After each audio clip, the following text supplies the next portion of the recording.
Hi, I'm Carole Robinson. Welcome to this edition of County Happenings, where we find out what's happening in the county by talking to our county mayor, Rogers Anderson. How are you? I'm doing great. How are you doing? I'm surviving this cold weather. You know, for the last couple of weeks, we've had some unusual weather, to say the least. Yeah. I understand that on the 6th day of March, we set an all-time record for it being the lowest on that particular day. It's incredible. I mean, I know February and March are known for unusual weather, but we're hitting the bandwagon here. Well, I remember, I'm sure you do too, some 20 years ago, we had that monster big ice storm. Big ice storm, big snowstorm we've had. So March can bring us some unusual weather, but we normally don't see it get down into single digits. And you know, my grandmother used to talk about you need some cold weather to get rid of some of those bugs, and I'm sure some of that's true. But if that's the case, they ought to all be gone this year. Let's hope. We'll find out. But you know, we get spoiled in Tennessee. We do, and it's not as bad as Boston. No, and I know I've talked with people that have lived here all their lives, and way back in the 70s and the 60s, the snow that we used to get here, out my way, they used to go sled down Greenbrier Road, or Greenbrier Hill Road. So it's not that it's not that unusual. It's just we've had a nice stretch of nice weather, and we're getting paid back now. I remember we've had several guests on this show that I have interviewed that are patriarchs of Williamson County, and more than 2 or 3 of them have said they remember when the Cumberland River froze over. Oh, now that's cold. And many of them can tell me about the Harpeth in the old days back in the 40s and the 50s, talking about the wooden trestle bridge that collapsed out on Highway 96 as you leave Franklin going out to Williamson Medical Center. And some of the stories and the history, you know, we sometimes forget the purpose of the TVA was not put in for just the electricity, was put in for flood control too. And so we don't have those. We still have floods. 4 years ago, we had the mega flood. The mega flood in Nashville, and it certainly millions and millions of dollars worth of damage. And we had them here in Williamson County, not to the extent Davidson County did up on the Cumberland River, but the TVA dams were put in to help control some of the flooding. And of course, with all the rain and the snow that we've had, all that water has to go somewhere, and so they control that, and hopefully our spring rains will be in moderation. Now, there's not one thing you or I can do about the weather. We can. We think we can, but we can't. It's a great conversational piece, as we're doing right now, but at the end of the day, we need the liquid product called water for our crops and just for our ever-existing drinking water, and as we grow in Williamson County, kind of leads us into some of our topics this morning. As we grow in Williamson County, we need more water, not just to drink and to use, but we need it for the effluent side of it too, for our waste products that we have. And so we probably use our share of water, and we probably be able to be a little bit more thankful, though. But the bad weather, we just don't like. No. I always say I moved south to get away from all this nastiness. You just didn't go far enough. Didn't go far enough. But I don't care for no disrespect to my counterparts in Florida. I have no desire to live on the beach and the sand all the time, but it sure is. It would be nice. It would be nice to visit in March. But you know, our community continues to grow, Carol. We're going through the budget processes, the month of January, February, March. For the most part, we're looking at all the budgets in Williamson County government, not the city budgets. And we've already been told by the school personnel that we can expect somewhere around 1,200 new students for August when school starts this year. And they had 1,200 last year. They had about 1,200 last year. So in a 13-month window, you've got 2,400 kids. 2,500 more children that have come into our area.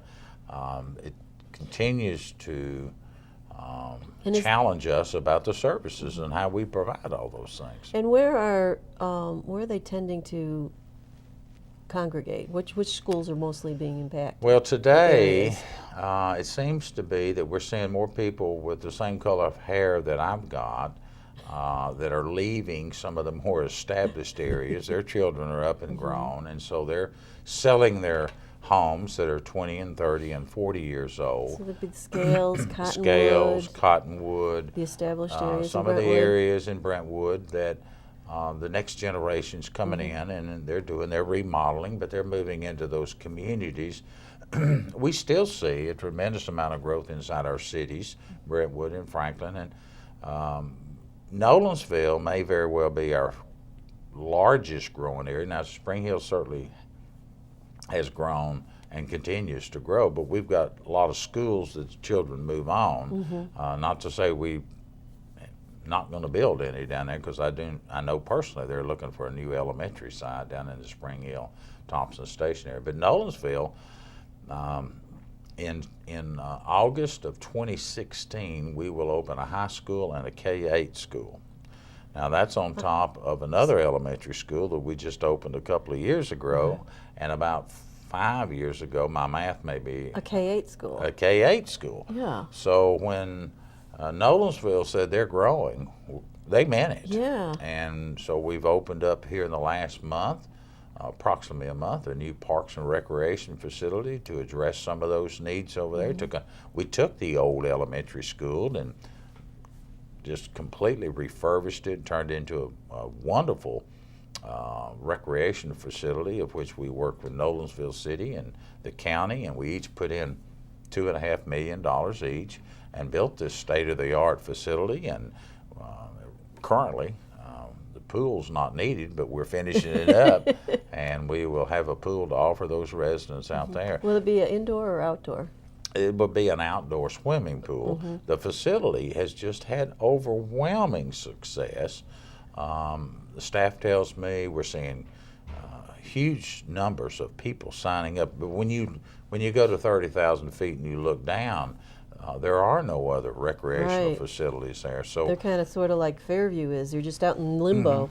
Now you have to go all the way back up in the Antioch area of Davidson County to get or go back to Brentwood and get those services. So to offer those programs, from dance and all the arts and crafts programs you offer, to the basic, I just want to go in and have a better lifestyle by being able to exercise, use your equipment.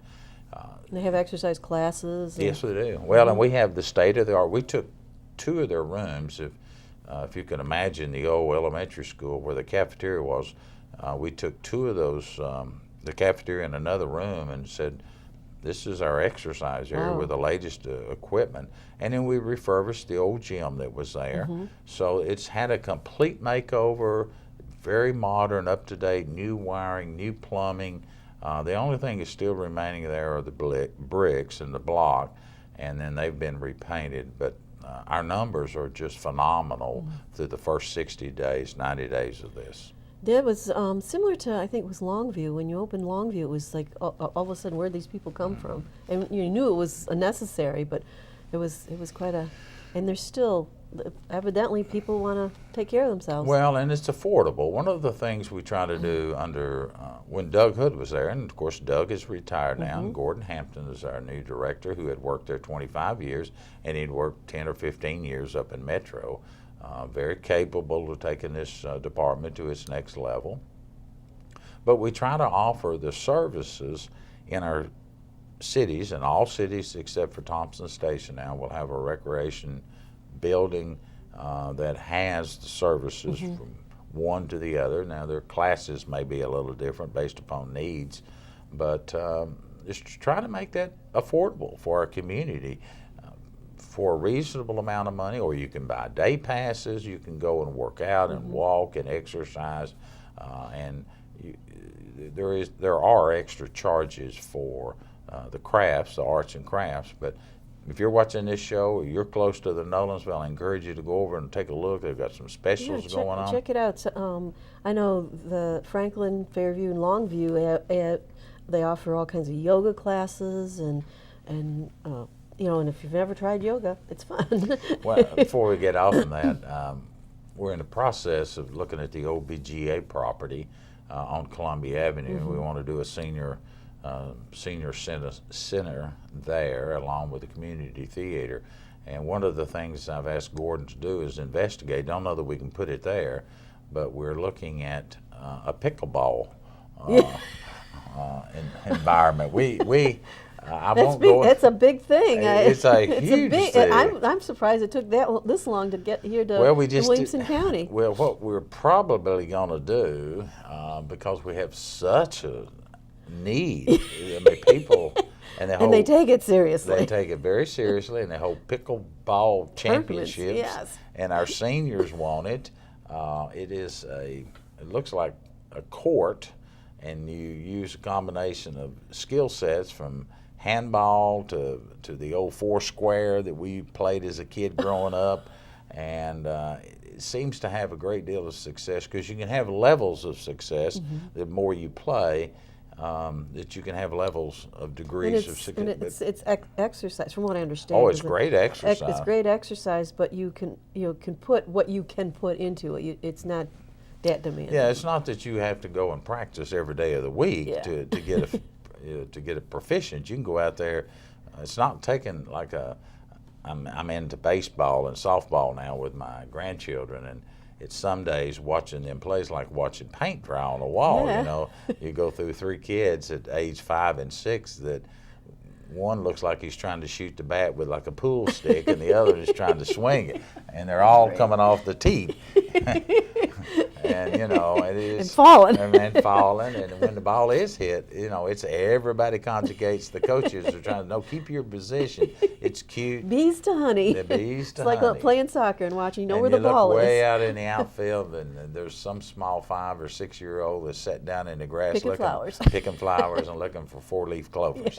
So, but this whole concept of sports and recreation in this county really takes on a different meaning. We've opened up the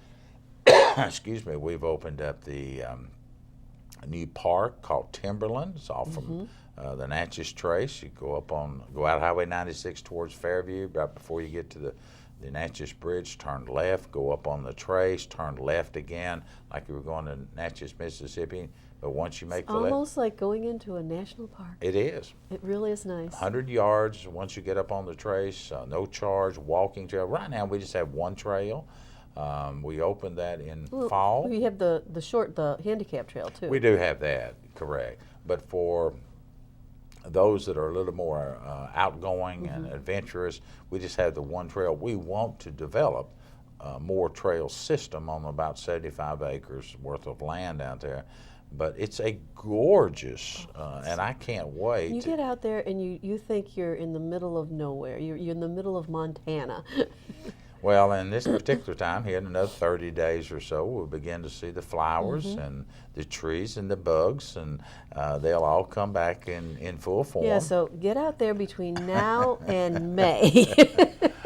But it is just so beautiful out there. And of course, you live in the wooded area, and you get the opportunity to see that on a daily basis. But to see really nature with no construction, no houses, and it's just absolutely gorgeous. Yeah, there's a nice little overlook there that you can if you just sit there and it's quiet, you no telling what you're going to see walk by. Well, I encourage everyone. We have it ADA. It's good parking. Has a building there that really looks. When we built the building, we didn't have any electricity, and so we weren't allowed to run electricity into the Natchez Trace. Right. And again, we formed a partnership with the federal government, Natchez Trace, and the U.S. Park Department. Built a road, and then it goes back into about 75 acres, and it's got beautiful trails. And you can have some degree of success just walking around, but if you're just looking for pure beauty, you can sit on the deck and just enjoy it. Exactly, and it's a great example of just wilderness. It's a wilderness area. Well, it is part of the Trace land, and the building is all solar. Is that correct? Because you could fireplace. Even the outhouses. But they're not that bad. They're not outhouses, but we have bathrooms there. Yes. But we had to do the sewer, the Yeah. septic, rather than sewer. And we need to give a shout out too. There was two ladies that were most instrumental in that. Nancy Conway, who for years been over at the chamber, and Judy Hayes. And I'm sure Judy's sitting at NHC right now. She had a little surgery done. She's having some body parts replaced so she can live the next 100 years. Yeah. And, and finally walk well. And walk well. So she can walk those trails. She's recuperating, and we want to give a shout out to her and hope that she's doing great. And know that our prayers are with you, and she'll be back in full force here in a few weeks. And no telling what's up their sleeves when those two get together. Those two get together. But, especially now she's got more time. She's not on the commission. That's right. Well, we miss Judy. Yeah. We miss Judy. But it's budget time, and if she doesn't have anything else to do, she can always come down to budget. Just watch. And when you're talking about budget and talking about growing, I know a couple of years ago we were talking about the projections to 2020 and 2025. And with the growth, we've had a lot of people moving in here. They don't, they just see things growing. Just give a number to the magnitude that's projected, and are we on target? Well, let me answer the first question first. By the year 2035, and that's 20 years out. That number in Williamson County, we have about 200 to 200,000 people. 2,000 people here in Williamson County, and that number is supposed to double to about 380,000 people by that time. I'm being told that those numbers are conservative numbers. Now, whether we'll hit those numbers, I'll have to wait 20 years if I'm still around and see. It won't be in this capacity, but I'll be observing it from the back porch, maybe out on that piece of property we were talking about. There you go. If somebody will push me out in my wheelchair, probably. But I suspect we'll make those numbers because our community offers so much to everyone. The negative side certainly is the traffic. I know Franklin and Brentwood, well, all the cities in the county, we're all looking not just in a silo basis of, well, how do we address it in the county? Yeah, you can only widen the road so much. That's right. But what can we do? And there are lots and lots of solutions to help with the problem. It's not going to be totally eliminated because there's so many people here that need to go to work in the mornings or come home in our school system. But I know that's the negative side of the growth. Then the other side is, how do we provide these services for these nearly 400,000 people that will be here? We will be the size of Davidson County, which is incredible. Our region is supposed to have between 1.2 million and 1.4 million people. And then when you say region, you mean Middle Tennessee. Middle Tennessee, right? Wilson County, Rutherford County, Davidson County. I'm just amazed at the number of people that are moving here. We have good jobs that are available here in our community. Have good schools that are available here in our community. You don't have to travel very far to catch the evening hour activities, the sports, a new baseball stadium, football, hockey. Yeah, access to everything of a big city with Nashville-Davidson County right next door. And within, depending on where you live in the county, within a half an hour or 20-minute drive. Low unemployment, community, for the most part, it's different than what's happening all around our area. The trick is the balancing act.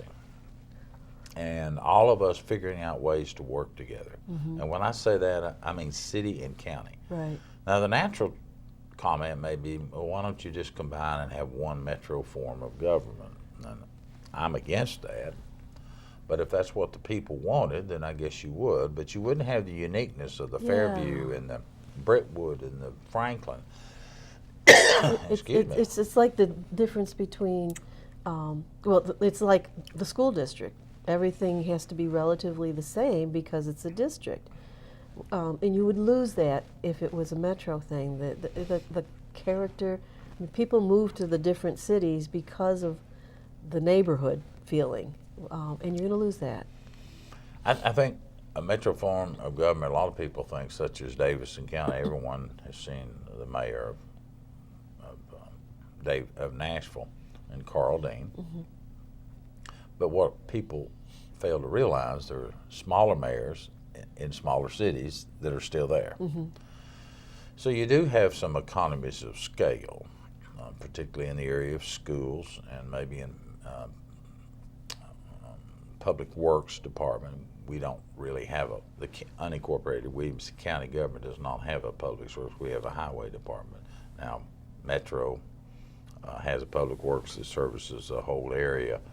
And Davidson County, for the most part, has a huge job of providing water and sewer and electrical needs and all of those. They're very, very costly, very, very costly. And their tax rate is indicative of that. Mm-hmm. Our tax rate in the unincorporated area of Williamson County is $2.31, and Davidson County is $4 and something. And that translates over to higher taxes for people. And I know your position, and I know my position. We're conservative, trying to provide this level of service. I'm not so insensitive to the fact that we will always have $2.31, because as more growth comes in, you have a higher value, and that number goes down. But you still have to look at your overall tax base and the services that we provide and how we address all of those things. It's not just my choice, it's all of our choices and what level of service. We sometimes fail to realize that our wheel tax down in Williamson County is one of the lowest in the entire area. Rutherford County's is $75. Ours is $49.75 on that. Say $50. Davidson County is even more. And all of those fees that go into making up the composition of your community, and it's very expensive to build. In our county, but it's also very expensive to build in other parts of our state. So I've always said that clothes and cars, big ticket items for the most part, are about the same in whatever area you go to live in. Land costs are different. Right. Land costs are very different. It's very expensive to live here in Williamson County. And so when we convert that back over to the public side, that we've got to build school buildings, and we've got to find land to build those buildings on. Yeah, it's expensive for me. It's expensive for the county, too. And it's just like your income, for you and your family, you want higher wages, you want more disposable income because you're trying to retire. Well, government needs more money to do all those things. You just can't say, we're not going to do it. Right. Budget processes are part of that. And we work diligently to keep those taxes down. But at some point, you have to say, okay, what are we going to give up to keep this? Mm-hmm. Yeah. At some point, you're going to have to say exactly that. What do we have to provide? What would we like to provide? And what would you like to give up so that we can keep the tax? You can have $4 and whatever it is. In tax rate, but if you want all that stuff, but we also forget that Williamson County may be a wealthy county, but not everybody in Williamson County is wealthy, and we've got a lot of people still struggling. Our income for our community is higher than throughout the rest of the area, but there are a whole bunch of people that are not in those averages. Right. It's a community that has enjoyed a lot of growth and good jobs, where you're talking about Jackson National Life or healthcare or Nissan. But there are a lot of other people that work here so that we can enjoy some of these things, like our own county and city employees. They're not high-paid people. Right. And we must have them. We have to have them in the restaurant business or in the retail side. Yeah, because somebody's got to clean the buildings. And all of these folks that are providing these services for us to eat and pick up our trash, we've absolutely got to have them, and it's very difficult for them to live in our community. Right. So, budget-wise, I think we'll be all right. I think that this year we will You're still keeping a handle on it. Yeah, we still keeping a handle. Well, of course, you work for the paper, and I understand that. A lot of times the stories are written, they're not sensationalism at its utmost, but it's kind of like husband and wife and brothers and Sounds sisters. like you're bickering all the time. Yeah, but oftentimes we do get to a solution, but everybody has an opportunity to present their side of the story. Yeah. And then ultimately 24 men and women have to vote on what's best for this community. But it would be suspect if there wasn't that bickering back and forth, that sure. discussion, because then you wonder what's going on. How can you come to a decision on something if you don't talk about it? I've never seen a couple go through their whole life and not. Now, there's probably somebody watching this show that never had an argument with their mate. Yeah, but where's think the fun? I think there's a reasonable level of expectation that there's always going to be discussions and differences. Yeah. So, have you enjoyed the snow? Well, we've got a couple of minutes left in the show. I want to say this, that to our highway department, our Williamson County Highway Department, they have worked during those snowy and icy days around the clock to provide the roads, to open up the roads. Yeah. And oftentimes people don't realize that if you live in the city, that the county highway department cannot come into the city and work because the county residents, those who live outside the city, we're taxed. I'm one of them. You're one of them. We pay on our tax rate as a county highway charge of a nickel, and so out of that $2.31, a nickel of it goes towards the highway department to continue to provide the level of service that we've come to enjoy and expect here in Williamson County, and one of those is cleaning off the roads and salting, and we've gone through a lot of salt. We had about 3,000 tons of salt, and it's really like Morton salt. It's a little blue pebble. Now we don't make ice cream out of it in the summer, but it is a blue pebble, condensed enough that it hangs around a little bit more and works on that ice. And we wrote a check here recently for $175,000 for more salt, to purchase more salt and to replenish it and get it back up to 3,000 tons again. So when you're seeing that salt truck go out there and keep those roads, there's pennies going out there. There's pennies. There's just pennies, and I look at that, and notwithstanding the fact the truck and the men and the labor, but it's salt just been thrown on the road for $175,000 worth of salt. But we made it here today because of that salt. That's exactly right. Yeah. So, stay safe. Thank you. And see you around next month. Enjoy the pretty weather that's bound to come between now and then. And y'all have a good one. Stay safe, stay warm, and see you next time.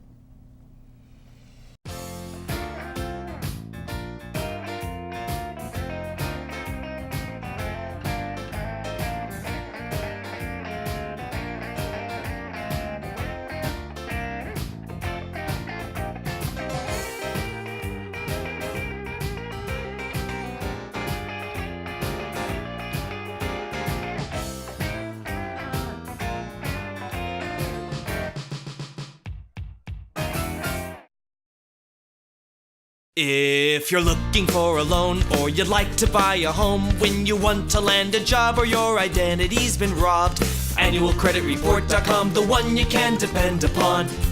Check your credit to review all your bills and payments too. It's as easy as can be and it's absolutely free. Hey! Annualcreditreport.com, the one you can depend upon. Beware of the others, there's always a catch. They claim to be free, but strings are attached. Their ads can be funny, so don't be deceived. Hold on to your money, there's one site you need. Annualcreditreport.com, the one you can depend upon. Annualcreditreport.com, the one you can depend upon. Annualcreditreport.com, no hidden fees, absolutely free.